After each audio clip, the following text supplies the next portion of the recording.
তাহলে যেই রিক্সাওয়ালার কাছে গিয়ে আমি বললাম মোল্লের হাটে যাব, আর রিক্সাওয়ালা পায়ের উপর পা তুলে বলল যেতে পারবো না, আমি ওর জন্য আল্লাহর দয়া ছিলাম, ওর ধন সম্পদ কোনোদিন বরকত হবে না, ও ধনী হতে পারবে না। আল্লাহর দয়াকে যে মূল্যায়ন করতে পারবে না, ও ধনী হতে পারবে না। ধনী হতে হলে হালাল উপায়ে ইনকাম করা যাবে এরকম একটা টাকা ইনকামের যদি সুযোগ থাকে, তো ওই 1 টাকা ইনকামের পিছনে ছুটবে, দৌড়াবে হালাল উপায়ে ইনকাম করার জন্য, ও ধনী হতে পারবে। কেননা ও ওই 1 টাকাকে আল্লাহর দয়া মনে করে, ওই দয়া অনুসন্ধান করতে চায়, ওকে আল্লাহ ধনী করে দিবেন। কিন্তু যে ওই 1 টাকাকে অবমূল্যায়ন করবে, আমার দরকার নাই, আজকের ইনকাম হয়ে গেছে, ও ধনী হতে পারবে না। ড্রাইভারকে কল দিলাম চলেন যাই অমুক জায়গায় যাব, ও যদি বলে না আমি আজ যেতে পারবো না, অলসতা করে, ও ধনী হতে পারবে না। ও দিন আনে দিন খায়, এভাবেই পার হয়ে যাবে ওর দিন। সম্মানিত উপস্থিতি, রিজিক বৃদ্ধির সবচেয়ে বড় উপায় যেটা আমরা বলছিলাম, কেন রিজিক অন্বেষণ করতে হবে? কেন রিজিক কার দয়া? আল্লাহর দয়া। তুই যদি না করিস তাহলে তুই অহংকারী। তুই যদি ঘরে বসে শুয়ে থাকিস তাহলে তুই অহংকারী। 1 টাকা হালাল উপায় ইনকাম করার উপার্জন থাকলে ওর পিছনে দৌড়াতে হবে, এটা বুঝাতে যে আমি ওই 1 টাকা আল্লাহর দয়া, আমি আল্লাহর দয়ার মুখাপেক্ষী। এই জন্য রিজিক উপার্জন করতে হবে, অর্জন করতে হবে, এটা আল্লাহর নির্দেশ। আল্লাহ সুবহানাহু ওয়া তাআলা কোরআনে বলেছেন এভাবে। সম্মানিত উপস্থিতি, আল্লাহ সুবহানাহু ওয়া তাআলা সব মানুষকে পৃথিবীতে কি জন্য ধনী করে দিলেন না? আল্লাহ সুবহানাহু ওয়া তাআলা চাইলে তো পৃথিবীর সব মানুষকে ধনী করে দিতে পারতেন। কেননা এই পৃথিবী পরিচালনায় আল্লাহর পরীক্ষার নীতি হচ্ছে, আল্লাহ মানুষকে গরিব করেও পরীক্ষা করেন, ধনী করেও পরীক্ষা করেন। গরিবের পরীক্ষা সে ধৈর্য ধারণ করতে পারে কিনা, না গরিবের কারণে দিন বিক্রি করে দেয়। বুঝতে পারেননি? নিজের গরিবি নিয়ে ধৈর্য ধারণ করতে পারছে কিনা। আল্লামা ইকবালের একটা কবিতা, আমি সাধারণত কবিতা বলি না, এখন বলতে গিয়ে মনে পড়লো। এর আগেও অনেক বক্তব্য দিয়েছি কিন্তু ওটাতে এটা মনে পড়েনি। আল্লামা ইকবাল এক কবিতায় বলছেন, খুদি না বেচ গরিবি মে নাম পায়দা কর। তুই আত্মমর্যাদা বিক্রি করিস না, বরং গরিবি, গরিব হওয়ার মধ্যে নিজের নাম, নিজের মহত্ব, নিজের শান তৈরি কর। খুদি না বেচ, আত্মমর্যাদা বিক্রি করিস না। হাত পাতলে কি বিক্রি হয়? হাত পাতলে আত্মমর্যাদা বিক্রি হয়। হাত পাতলে কি বিক্রি হয়? আত্মমর্যাদা বিক্রি হয়। হারাম উপায়ে টাকা ইনকাম করতে গেলে কি বিক্রি হয়? আত্মমর্যাদা বিক্রি হয়। হারাম উপায়ে টাকা ইনকাম করতে গেলে আত্মমর্যাদা বিক্রি হয়। না খেয়ে থাকবো তবুও হারাম উপার্জন করব না, না খেয়ে থাকবো তবুও মানুষের কাছে হাত পাতবো না। এটাই হচ্ছে গরিবি মে আপনার নাম পায়দা কর। গরিব হওয়ার মধ্যেই নিজের শান শওকত, আত্মমর্যাদা, মহত্ব, বড়ত্ব সৃষ্টি কর। এইরকম যার আত্মমর্যাদা আছে, তার পায়ের নিচে পৃথিবী চলে আসবে, রিজিক তার পায়ের নিচে লুটিয়ে যাবে। এটা পৃথিবী পরিচালনায় আল্লাহর নীতি। সম্মানিত উপস্থিতি, আমরা আলোচনা করছিলাম আল্লাহ কেন সবাইকে ধনী করেননি। গরিবের পরীক্ষা ওইটা ধৈর্য ধারণ করতে পারছে কিনা। ধনীর পরীক্ষা এটা যে ধনী হওয়ার পর অহংকারী হয়ে গেল কিনা। Common problem, major problem. কালকে ফকির ছিল, আজ ধনী হয়ে গেছে, আর দিন ধর্মের নামগন্ধ নাই, আর কোরআন হাদিসের নামগন্ধ নাই বাড়িতে। এখন ও ধনী হয়ে গেছে মানে এমন কি হয়ে গেছে, এখন দুনিয়ার কোনো বিধিনিষেধ তার জন্য চলবে না, ইসলামের কোনো নিয়ম কানুন সে মানতে এখন আর রাজি নয়। এইটা তার পরীক্ষা। দাউদ সুলাইমান কি ধনী ছিল না? তোমাদের চাইতে বেশি ধনী ছিলেন। ওসমান কি ধনী ছিলেন না? তোমাদের চাইতে বেশি ধনী ছিল। 30,000 মানুষকে খাওয়াবে ওসমান 3 মাস, আর তাদের অর্ধেকের যাতায়াতের খরচ 15,000 উট দিবে। 15,000 উটের দাম কত জানো? 30,000 মানুষকে একটা দেশের সরকার 3 মাস খাওয়াতে পারবে না। একটা দেশের সরকার 3 মাস খাওয়াতে পারবে না, বসে থেকে ফ্রি 3 বেলা। তো ওসমানের চাইতে তুমি বেশি ধনী? হতে পারে না, অসম্ভব। দাউদ সুলাইমান, ওসমান, আবদুল্লাহ বিন জুবাইর, আব্দুর রহমান বিন আউফ, এদের চাইতে তোমরা বেশি ধনী নও। কিন্তু এদের ফল কি? আল্লাহ দাউদকে যত ধনী করেছে, সুলাইমানকে যত টাকা দিয়েছে, সুলাইমান আর দাউদ আল্লাহর শুকরিয়ায় মাথা তত নত করেছে। আল্লাহু আকবার। দাউদ আলাইহিস সালাম একদিন পর একদিন সিয়াম রাখতেন, রাতে উঠে সালাত আদায় করতেন, জাবুর তেলাওয়াত করতেন। আল্লাহ যত দিয়েছে, আল্লাহর দাসত্বে, আল্লাহর দয়ার শুকরিয়ায় মাথা তত নত করেছে। তখন আল্লাহ আরও বাড়িয়ে দিয়েছে। এটা আল্লাহ পছন্দ করেন। আপনি হালাল উপায় 100 তলা বাড়ি বানান, কে বানাতে নিষেধ করেছে? বানানোর পর লিখে দিবেন হাজা মিন ফাজলি রব্বি, এই বাড়ি আমার প্রতিপালকের দয়া, আমি নিজে বানাতে পারিনি, আল্লাহ দয়া করেছে বলে পেরেছি। এটা আল্লাহ চান, এটা আল্লাহ ভালোবাসেন। তাহলে ধনীকে আল্লাহ পরীক্ষা করেন যে ধনী হওয়ার পর সে অহংকারী হয়, না আল্লাহ যত দিচ্ছেন তত আল্লাহর সামনে নত হয়। যদি অহংকারী হয় তাহলে সে ধনী হওয়া ডিজার্ভ করে না। ডিজার্ভ করা বুঝেন, মানে ধনী হওয়ার যোগ্য নয় কিন্তু হয়ে গেছে। ধনী হওয়ার যোগ্য নয় কিন্তু হয়ে গেছে, এ ধনী থাকতে পারবে না। হয় এ ফকির হয়ে যাবে, না হয় ওর ছেলে ফকির হয়ে যাবে, না হয় তার ছেলে ফকির হয়ে যাবে। কেননা ও ধনী হওয়া ডিজার্ভ করে না, ও ধনী থাকতে পারবে না। ধনী হওয়ার পরে যে অহংকারী হয়ে যায়, ও ধনী থাকতে পারবে না। ঠিক তেমনি আরেকজনও ধনী থাকতে পারবে না যে তার বাড়ির নেয়ামতকে অবমূল্যায়ন করে। আপনার স্ত্রী চাউল ধুচ্ছে, আব্বুর বহু বক্তব্যে আছে এ কথা, চাউল ধুতে গিয়ে একটা চাউল পড়ে গেছে, ওইটা যদি পাল্টা ধুয়ে উঠিয়ে না নেয় তাহলে আব্বুর বক্তব্যে বলা আছে ও হস্তিনী স্ত্রী। যে বাড়িতে এই স্ত্রী আছে, কোটি টাকার মালিক হলেও ওই চাউল উঠিয়ে নিতে হবে। ওই চাউল কার দয়া? আল্লাহর দয়া। যদি না উঠিয়ে নেয় তো ও একদিন ফকির হবেই হবে। ও না হলে ওর ছেলে হবে, তার ছেলে না হলে তার ছেলে হবে, তার ছেলে না হলে তার ছেলে হবে। টাকা ওর বাড়িতে থাকবে না, টাকা থাকার ও যোগ্য নয়। কেননা ও আল্লাহর নেয়ামতকে কি করেছে? ছোট করেছে। রাসূল সাল্লাল্লাহু আলাইহি ওয়াসাল্লাম বলছেন, যখন তোমাদের কেউ খেতে বসে তখন খাওয়া শেষ হলে যেন হাত কি করে?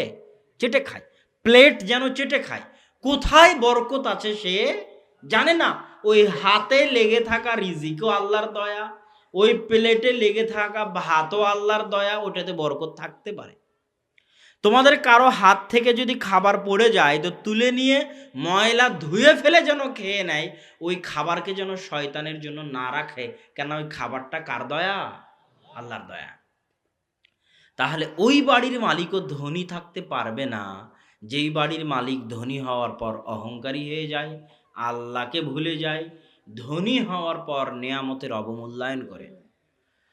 সম্মানিত উপস্থিতি, পরের আলোচনা আল্লাহ সুবহানাহু ওয়া তাআলা যেটা বলছিলাম, এই আলোচনা শেষ হয়নি এখন। আল্লাহ সুবহানাহু ওয়া তাআলা সবাইকে ধনী কেন করেননি? পরীক্ষার একটা ঘটনা বলে শেষ করব। বনি ইসরাইলের তিনজন ব্যক্তি, একজন অন্ধ, একজন টাক, আর আরেকজন ধবল রোগী। তাদেরকে আল্লাহ সুস্থ করে দিলেন, ধনী করে দিলেন। ফেরেশতা পাঠালেন, ফেরেশতা গিয়ে বলে মুসাফির সব হারিয়ে ফেলেছি, কিছু সাহায্য করেন। দুইজন করেনি, একজন অন্ধ ব্যক্তি করেছে। ঘটনা তো জানেন। তো এখানে কথা হচ্ছে, এই ফেরেশতা কি সত্যি ফকির ছিল? ফেরেশতা তো ফেরেশতা, ও তো ফকির নয়। তো এখন এরা তিনজন যদি যাচাই করতে লাগতো, চলো তো আগে খুঁজে দেখি সত্যি ফকির নাকি গরিব, তারপরে একে দান করব। বুঝতে পারেননি? তাহলে কিন্তু পরীক্ষায় টিকতে পারতো না। চাইতে এসেছে, ফিরাতে হবে না। নিয়ে গিয়ে ও যদি হারাম কাজে লাগায় ওর জন্য ও দায়ী। কিন্তু কেউ আপনার কাছে হাত পাতবে আর আপনি তার হাত ফিরিয়ে দিবেন, মানে আপনি আল্লাহর পরীক্ষায় কি হচ্ছেন? ফেল করতেছেন। এটা প্রত্যেকটা পরীক্ষা, এক একটা ফকির আপনার কাছে হাত পাতছে একটা পরীক্ষা, এটা আপনি ফেল হচ্ছেন। সুতরাং হাত পাতা ব্যক্তিকে ফিরিয়ে দিতে হবে না, এটাও ধনী ব্যক্তির জন্য পরীক্ষা। সম্মানিত উপস্থিতি, পরের আলোচনা রিজিক বৃদ্ধির উপায়। রিজিক মানুষের কিভাবে বাড়তে পারে, মানুষ কিভাবে টাকা পয়সা বেশি করতে পারে, করা উচিত, করার চেষ্টা করা উচিত। তার এক নাম্বার আলোচনা হচ্ছে বরকত। এক নাম্বার আলোচনা কি? বরকত। তার প্রথম আলোচনা বরকতের। বরকত আসে আল্লাহর পক্ষ থেকে। সব বরকত কার কাছ থেকে আসে? আল্লাহর পক্ষ থেকে। বরকত আসে ফেরেশতার মাধ্যমে। যেখানে আল্লাহর সাথে সম্পৃক্ত কিছু আছে, যেখানে ফেরেশতা আছে ওখানে বরকত আছে। আর বরকতের বিপরীত, আগুন আর পানি পরস্পরের বিপরীত নয়? বিপরীত। তো বরকতের বিপরীত, ফেরেশতার বিপরীত হচ্ছে শয়তান। কে? যেখানে শয়তান আছে ওখানে কি নাই? বরকত নাই। যেখানে শয়তান আছে ওখানে ফেরেশতাও নাই, ওখানে বরকতও নাই। এবার আসেন আল্লাহর নাম। আল্লাহর সাথে সম্পৃক্ত সবই বরকত। এক নম্বরে আল্লাহর নাম। রাসূল সাল্লাল্লাহু আলাইহি ওয়াসাল্লাম বলছেন, যখন তোমাদের কেউ খেতে বসে তখন যেন বিসমিল্লাহ আল্লাহর নাম বলে খায়। যদি আল্লাহর নাম না বলে খায়, ইয়াকুলু মাআহু শয়তান, তার সাথে শয়তান খায়। তার সাথে কে খায়? তাহলে শয়তান আসলো মানে কি নাই? একটু জোরে বলতে হবে, কি নাই? বরকত নাই। আর আল্লাহর নাম আছে মানে কি আছে? বরকত আছে। রাসূল সাল্লাল্লাহু আলাইহি ওয়াসাল্লাম বলছেন, যখন তোমাদের কেউ বাড়িতে প্রবেশ করে তখন সে যেন আল্লাহর নাম নেয়। আল্লাহর নাম হচ্ছে আসসালাম, শান্তি। এটা কার নাম? আল্লাহর নাম। আসসালামু আলাইকুম ওয়া রাহমাতুল্লাহ, শান্তি এবং আল্লাহর রহমত আপনাদের উপর বর্ষিত হোক। যদি আল্লাহর এই নাম বাড়িতে ঢোকার সময় না নেয়, তো শয়তান বলে, শোনো, এই বাড়ি তোমাদের থাকার জায়গা, এই বাড়ি তোমাদের খাওয়ার জায়গা, এই বাড়ি তোমাদের আড্ডা দেওয়ার জায়গা। তো যেই বাড়িতে শয়তান আড্ডা দিবে, থাকবে, খাবে, ওই বাড়িতে কি থাকবে না? জোরে কথা বলতে হবে, কি থাকবে না? বরকত থাকবে না। আর যখনই ঢোকার সময় বলবে আসসালামু আলাইকুম ওয়া রাহমাতুল্লাহ, তখন শয়তান বলবে, শোনো, এই বাড়িতে তোমাদের থাকার জায়গাও নাই, খাওয়ার জায়গাও নাই, আড্ডা দেওয়ার জায়গাও নাই। তো যে বাড়িতে শয়তান থাকতে পাবে না, খেতে পাবে না, ওই বাড়িতে কি বর্ষিত হবে? বরকত বর্ষিত হবে। রাসূল সাল্লাল্লাহু আলাইহি ওয়াসাল্লাম বলছেন, প্রত্যেক যে দরজা আল্লাহর নামে বন্ধ করা হয়, প্রত্যেক যে দরজা পাত্র আল্লাহর নামে ঢেকে দেওয়া হয়, ওই দরজা ওই পাত্র শয়তান খুলতে পারে না। সম্মানিত উপস্থিতি, তাহলে একদিকে বরকত, একদিকে শয়তান, একদিকে আল্লাহ সুবহানাহু ওয়া তাআলা। আল্লাহর নাম গেল, এবার আল্লাহর বাণী কোরআন। কোরআনবিহীন জীবন কুকুর শ্রীগালের জীবন, কোরআনবিহীন জীবন গরু মহিষের জীবন, কোরআনবিহীন জীবন, কোরআনবিহীন বাড়ি অন্ধকার বাড়ি, কবরের মতো অন্ধকার বাড়ি। তো আপনি বাড়িতে যদি বরকত চান, ব্যক্তিগত জীবনে যদি বরকত চান,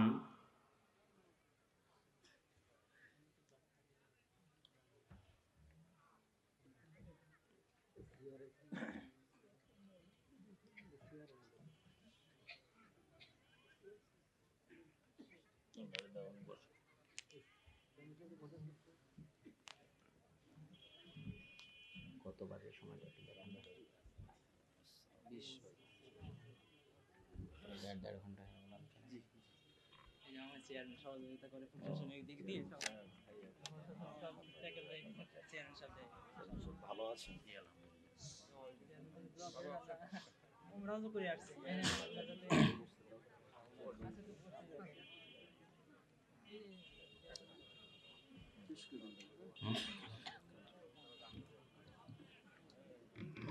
তো সম্মানিত উপস্থিতি, আমরা আলোচনা লম্বা করব না, সংক্ষিপ্তভাবে শেষ করে দিই। তো দ্বিতীয় বরকতের উৎস আল্লাহর বাণী কোরআন। কি বলেন তো? কোরআন। বাড়িতে কোরআন পড়বেন, বরকত হবে, শয়তান পালাবে। কোরআন নাই, শয়তান থাকবে, বরকত থাকবে না, বরকত উঠে যাবে, বাড়ি থেকে শান্তি উঠে যাবে, বাড়ি থেকে শান্তি উঠে যাবে, পারিবারিক প্রশান্তি, ভালোবাসা উঠে যাবে। আল্লাহ সুবহানাহু ওয়া তাআলা আমাদেরকে কোরআন শিখার এবং বাড়িতে বরকত বাস্তবায়নের তৌফিক দান করুক, আল্লাহুম্মা আমিন। ধন সম্পদ বৃদ্ধির কয়েকটা বড় বড় উপায় বলে শেষ করি। এক, আত্মীয়তার সম্পর্ক রক্ষা করা। আল্লাহ রাসূলের স্পষ্ট হাদিস যে আত্মীয়তার সম্পর্ক রক্ষা করবে ওর রিজি রুটি আল্লাহ বাড়িয়ে দিবে। আপনি সহি আকীদা, আপনার বাপ বেদাতি, শাহজালাল শাহ মখদুমের মাজারে যায়, তো আপনি কি সম্পর্ক রক্ষা করবেন না? অনেক সহি আকীদার ভাই আছে এই প্রশ্ন বারবার করে। কাফের হলেও সম্পর্ক রক্ষা করতে হবে, মুশরিক হলেও তাকে সম্মান করতে হবে, ভালো ব্যবহার দিতে হবে, না হলে আপনার রুজি রুটিতে বরকত থাকবে না। তো ভাইয়ে ভাইয়ে যতই শত্রুতা থাক, যদি রুজিতে বরকত চান, ভালো ব্যবহার করতে হবে, সম্পর্ক রক্ষা করতে হবে। রুজি বৃদ্ধির দ্বিতীয় উপায় হচ্ছে আল্লাহ সুবহানাহু ওয়া তাআলার উপর ভরসা এবং আল্লাহকে ভয় করা। আল্লাহ সুবহানাহু ওয়া তাআলা কোরআনে বহু আয়াতে বলেছেন যে আল্লাহকে ভয় করবে, আল্লাহর উপর ভরসা করবে, আল্লাহ আর একটা রাস্তা বের করেই দিবেন। কোন দিক দিয়ে বের করে দিবেন ও নিজেও কল্পনা করতে পারবে না। আল্লাহ আর রিজি রুটির ব্যবস্থা কোন দিক দিয়ে করে দিবেন ও নিজেও কল্পনা করতে পারবে না, যদিও আল্লাহকে ভয় করে, আল্লাহর উপর ভরসা করে। ওমর রাদিয়াল্লাহু তাআলা আনহু বলছেন, শোনো, আজকেও পৃথিবীর লক্ষ কোটি পাখি বাড়ি থেকে বের হয়েছে খালি পেটে আর ফিরে গেছে ভরা পেটে। ওই লক্ষ কোটি পাখিকে কে খাওয়ালো আজকে? আল্লাহ। তো মানুষও যদি সত্যিকার আল্লাহর উপর ভরসা করতে পারে, তো মানুষকেও আল্লাহ কি করবেন? খাওয়াবেন। তাহলে আল্লাহর উপর ভরসা, আল্লাহকে ভয় করা, আত্মীয়তার সম্পর্ক রক্ষা করা। 4, আল্লাহর নিকটে ক্ষমা চাওয়া। ওমর রাদিয়াল্লাহু তাআলা আনহু বৃষ্টি প্রার্থনার সালাতে গেলেন, বৃষ্টি প্রার্থনা না করে উনি ক্ষমা চাইতে বলছেন। তো মানুষজন জিজ্ঞেস করছে, আপনি বৃষ্টি না চেয়ে ক্ষমা চাইতে বলছেন কেন? তখন উনি কোরআনের একটা আয়াত তেলাওয়াত করলেন, ফাকুলতুস্তাগফিরু রাব্বাকুম ইন্নাহু কানা গাফফারা ইরসিলিস সামা আলাইকুম মিদরারা। তোমরা আল্লাহর নিকটে ক্ষমা চাও, ক্ষমা চাইলে আসমান মুষলধারে বৃষ্টি বর্ষণ করবে, আল্লাহ তোমাদের সন্তান সন্ততি এবং ধন সম্পদ বাড়িয়ে দিবে। কোরআনের ওয়াদা, আল্লাহর ওয়াদা। আর মানুষ ওয়াদা ভঙ্গ করতে পারে, কিন্তু আল্লাহ ওয়াদা ভঙ্গ করেন না। ইন্নাল্লাহা লা ইউখলিফুল মিআদ। তাহলে আল্লাহর নিকটে ক্ষমা চাওয়া রিজিক বৃদ্ধির উপায়, রিজিকে বরকত হওয়ার উপায়। রিজিক বৃদ্ধি এবং রিজিকে বরকত হওয়ার বড় উপায় অত্যাধিক সন্তান সন্ততি এবং বিবাহ। বিবাহ করলে রিজিকে বরকত হবে, সন্তান সন্ততি বেশি হলে রিজিকে বরকত হবে। কিভাবে? পৃথিবীতে প্রত্যেকটা মানুষ নিজ নিজ রুজি ভাগ্য নিয়ে এসেছে। আপনি যখন একাই ছিলেন, আপনার রিজিক আল্লাহ আপনার হাত দিয়ে দিবে। আপনি যখন বিবাহ করে একটা মেয়েকে আপনার বাড়িতে এনেছেন, ওর ভাগ্যে রিজিক লেখা আছে, ওর রিজিক ও তো আর বাহিরে গিয়ে কাজ করে খায় না, তো ওর রিজিক আল্লাহ কার হাত দিয়ে দিবে? ওর স্বামীর হাত দিয়ে দিবে। বুঝেন নেই? আপনার সন্তান হলো একটা, দুইটা, তিনটে, সবাই নিজ নিজ রিজিক নিয়ে এসেছে। তো ওর ছোট ছেলেও তো আর কাজ করতে পারে না, ইনকাম করতে পারে না, তোর রিজিক আল্লাহ দিবে না? তোর রিজিক আল্লাহ কার হাত দিয়ে দিবে? বাপের হাত দিয়ে দিবে। তো যতজনের রিজিকের দায়িত্ব আপনি নেবেন, ততজনের রিজিকের দায়িত্ব, রিজিকের ব্যবস্থা আল্লাহ আপনার হাত দিয়ে করে দিবে। এই জন্য আল্লাহ বলছে, লা তাকতুলু আওলাদাকুম খাশিয়াতা ইমলাক, তোমরা দারিদ্রতার ভয়ে সন্তান হত্যা করিও না। নাহনু নারযুকুকুম ওয়া ইয়াহুম, তোকেও খাওয়াই আমি, তোর সন্তানকেও খাওয়াবো আমি। এই পৃথিবী কি মানুষ চালায় না আল্লাহ চালায়? পৃথিবী আল্লাহ চালায়। পৃথিবী কি মানুষ সৃষ্টি করেছে না আল্লাহ সৃষ্টি করেছে? আর মানুষ কি মানুষের সৃষ্টিজীব না আল্লাহর সৃষ্টিজীব? আল্লাহর সৃষ্টিজীব। আল্লাহর পৃথিবীতে আল্লাহর সৃষ্টিজীব আসবে যাবে, চিন্তা আল্লাহর না মানুষের? চিন্তা আল্লাহর। আল্লাহ বলেছে, ওমা মিন দাব্বাতিন ফিল আরদি ইল্লা আলাল্লাহি রিজকুহা, জমিনে যত পশু প্রাণী পাখি আছে সবকে খাওয়ায় কে? একটা বৈজ্ঞানিক তথ্য পরিসংখ্যান আছে, জানলে আশ্চর্য হবেন। সারা পৃথিবীর যত জীবজন্তু আছে পানিতে এবং জমিনে, পানি কিন্তু প্রচুর, মহাসাগর, বিশাল বিশাল মহাসাগর, ওই মহাসাগরের লক্ষ কোটি প্রাণী আছে। আবার জমিনেও লক্ষ কোটি প্রাণী আছে।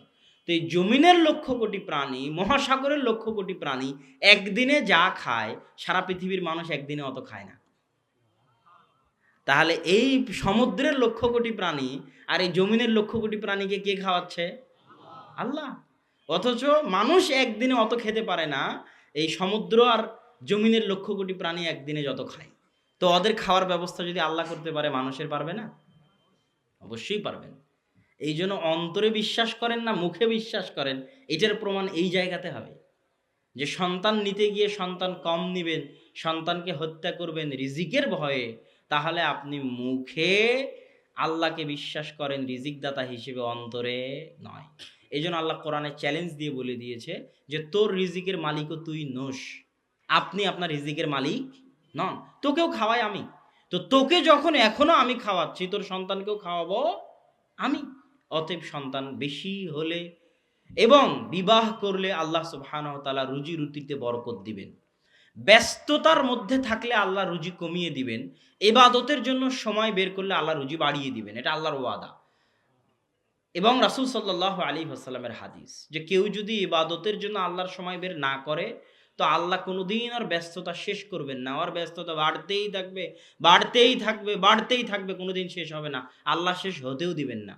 আর যদি ওর মধ্যে থেকে একটা সময় দাওয়াতি কাজের জন্য, ইবাদতের জন্য, জিকির আজকারের জন্য, কোরআন তেলাওয়াতের জন্য বের করে নেয়, তো আল্লাহ ওর হাতকে ব্যস্ততা থেকে খালি করে পরিপূর্ণ করে দিবেন। এটা আল্লাহর ওয়াদা। তাহলে রিজিক বৃদ্ধির শেষ আর একটা উপায় হচ্ছে তালেবুল ইলম, মাদ্রাসার ছাত্রদের পিছনে ব্যয় করা।